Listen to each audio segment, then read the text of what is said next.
Hi everyone, welcome again. Today we will have a little video lesson about some important elements in a digital action. The target audiences, the objectives and how to define an objective in a digital project work plan, and some tips about web tools like JotForm that can be really helpful in our digital action. First of all, as I said, we have to understand what is a target audience. Okay, if we want to define it, we can say that the target audience, for example, is a group of individuals, homogeneous for characteristics that, for the objectives of our project, plan or action, we want to get informed, for example, about a theme, or we want to involve in a communication or awareness-raising action. So, it's important to understand that the target audience is the group that we want to reach. We want that they, the target audiences, will be informed about what we are doing, or maybe they will be the group from which we want some information. Basically, the target audience is the group we address with our digital action. Okay? The target audience can be different from the beneficiary of our project, our work. But in that moment, we need to address them for a reason, for reaching them with some information, for having from them some information. So it's important to understand that the action of our digital action will be directed to address that people, that group of people or individuals, or maybe group of organizations that have some characteristics.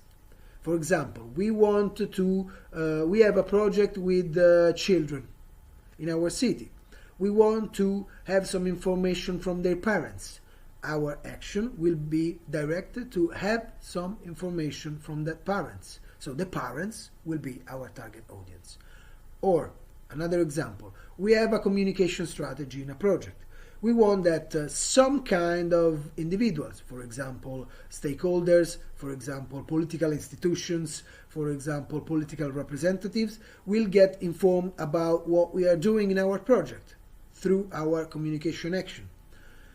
Okay, so that group of people will be the target audience of our communication action.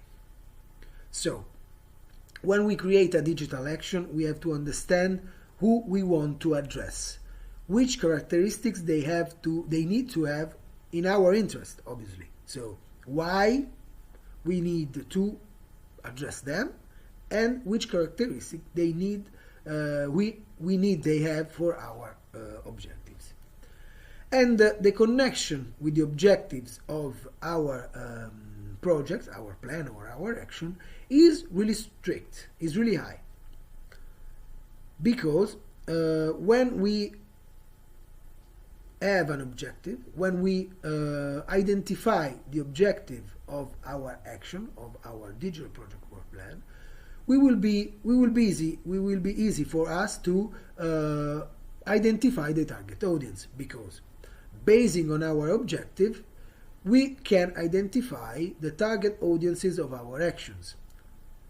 If we go back to the first example, if we want to collect some data about the number of students with migrant backgrounds in our city,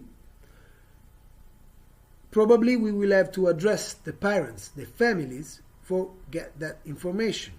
So the target audience will be the families, the parents. But the objective of our action is to understand the number of the children, of the immigrant children in our schools. So once we have the objective of our action, get the number of the children in our schools in this example, we can identify the target audience for having this data, so the families and the parents. In this case, probably the beneficiaries of our action will be the children, but the target audience will be the parents, the family. So it's easy to understand that one thing is a beneficiary, for example, of an action, one thing is a target audience. And we can make this example also for other kind of action, not only about the collection of data. We can make this example, for example, for dissemination or communication activities. Okay? maybe our action, our project will be directed to young people, to children in schools, but we want that families, local institution will get informed about our activities with children. So, through the communication digital action, we can address these target audiences. That will be the parents, the families, the local institutions.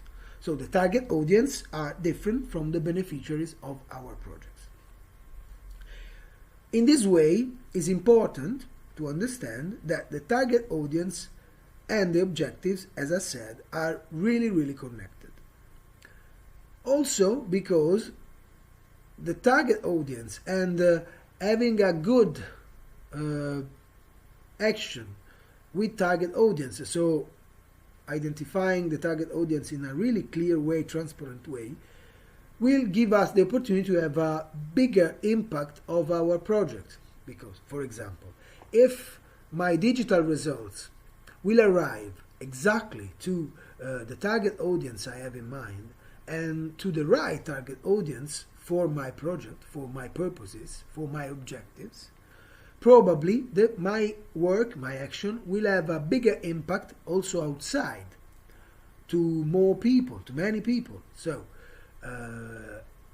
it's really essential to understand since the beginning of our of the creation of our strategy, which will be the target audience in relation to the objectives of our digital action. But once we will have the objectives, the second step probably will be to understand who will be the target audiences. By the way, how can I identify an objective of my digital project or plan? Basically from the identification of my needs. So if I analyze the need I want to address with my action, it's easier to understand which will be the objectives. For example, I made a context analysis in which I understand that some people from my community are not able to use the computer or the tablet or some digital tools. So, which will be my objective? My objective will be to improve the capabilities of these people to use the computer, the web tools, or the tablet. Okay? So, once I have identified the need of my community, I was able to identify the objectives I want to reach. Then, identify the objectives, I can identify who will be the target audience of my action or of my communication action. So, first of all, we have to identify the needs we want to address. Then, which kind of objectives we want to reach for addressing the needs we already analyzed. Then, we can identify the target audience we want to reach, we want to address with our digital action. In communication way, in collecting data, in surveys, that's it. So, remember, needs. Once I identify the needs, I can identify the objectives. Then I can identify the target audience I need in my action. Okay, for reaching the target audience, there are different web tools, instruments. One that is really easy to understand, you will find the link in the PowerPoint presentation, is JotForm. That is really easy, is free, is available at least in its basic configuration, and is really helpful for creating surveys and questions. Once you will go to the link, you can find the website and also the tutorial for using this. That is really simple. But what we need to understand when we use a tool like JotForm is which kind of questions we want to propose to the people for our survey. So, it's important to understand, firstly, two things. If we want closed answers, so or open answers. first of all, in first case, we need to create a question and 2, 3, 4 close answers that the users can flag. In the second way, is important to create a question and a space in which the users can write their answers. But the real thing is to reflect really strongly about the question we want to do to the people, to the users, and basing on the target audience. So once we have the target audience and we create a survey, in the survey we have to choose the right question, and in particular because we have to create the right question in relation to the data we need. So it's really important to understand the target audience, what we want from the target audience, and then the question we want to propose. If we do this process in the creation, in the designing of our action, the survey will give us the data we need, or we can involve the people we want. So it's really important, that process. Target audience, what we want from that target audience, then the right question to the target audience. Then, after that, we will be able to analyze all the answers, all the data, all the things we obtained through the survey. I remember, when you will see the slides, you will have the link for the job form and the link to the tutorial for using this. It's a really important web tool because it's really easy to use and for creating surveys and questions and questionnaires to the target audience.